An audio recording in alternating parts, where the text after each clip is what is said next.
মনে আছে স্পিকার সাহেব, 25 মার্চ তারিখে যে আক্রমণটা চালায়, সে আক্রমণ চলে সেনাবাহিনীর বাঙালি সৈন্যদের উপরে, বাঙালি বিডিআরদের উপরে, বাঙালি পুলিশদের উপরে, বাঙালি রক্ষী বাহিনীর উপরে, আর বিশেষ করে আওয়ামী লীগ কর্মী এবং নেতৃবৃন্দের উপরে।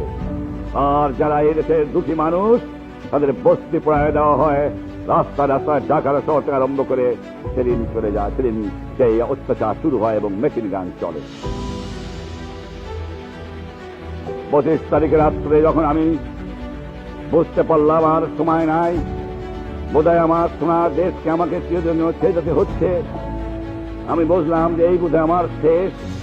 তখন আমি চেষ্টা করলাম যে কি করে এই খবর আমি বাংলার মানুষকে পৌঁছে দিই। তাই আমি পৌঁছে দিয়েছিলাম। সেদিনের আমি লাশ দেখেছি, সে রক্ত আমি দেখেছি, সে রক্তের উপর দিয়ে আমাকে নিয়ে যাওয়া হয়েছিল, সে রক্তে মানুষের লাশের পাশ দিয়ে আমাকে গ্রেপ্তার করে নিয়ে যাওয়া হয়। সে আগুন আমি দেখেছি। শুধু বলেছিলাম তোমরা আমাকে হত্যা করো, আমার মানুষকে মেরো না। তারা আমার কথা শুনে নাই, তারা হত্যা করেছে আমার মানুষকে।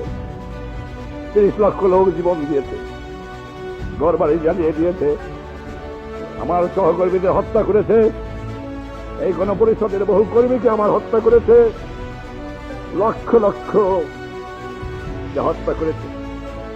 মানুষ যে পশু হতে পারে, স্পিকার সাহেব, দুনিয়ার ইতিহাসে দেখা যায় না।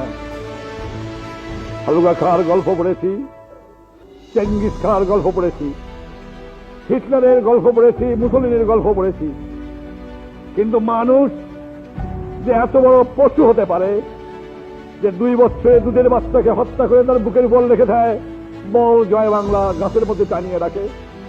মানুষ যে পশু হতে পারে 70 বছর মৃত্যুর উপর পাশানি অত্যাচার করা।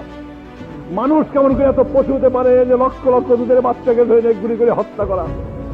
কেমনের ওপর আজ অস্ত্র নাই, গ্রামে গ্রামে জ্বালিয়ে দিয়ে হত্যা করেছে আমার লক্ষ লক্ষ দ্বিতীয় সাধারণকে। সে রক্ত আমরা ভুলতে পারবো না, তাদের কথা আমাদের স্মরণ করতে হয়। রাজনীতিতে আওয়ামী লীগ বা আমি, আমার সহকর্মীরা ক্ষমতার জন্য রাজনীতি করি নাই, ক্ষমতার জন্য রাজনীতি করতে চাই না। ক্ষমতা চাইলে বহু ক্ষমতা ভোগ করতে পারতাম, সারা দেশের প্রধানমন্ত্রী আমি হতে পারতাম, আমার সহকর্মীরা বাংলার মন্ত্রিত্ব করতে পারত। কিন্তু বাংলার মানুষের কাছে ওয়াদা করেছিলাম, বাংলার মানুষকে মুক্ত করতে হবে, বাংলাদেশের মানুষ সুখী হবে, বাংলার সম্পদ বাঙালিরা ভোগ করবে। সেই জন্যই সংগ্রাম করেছিলাম। স্পিকার সাহেব, বক্তৃতা করা আমি ছেড়ে দিয়েছি প্রায়, আমি ইমোশনাল হয়ে যাই।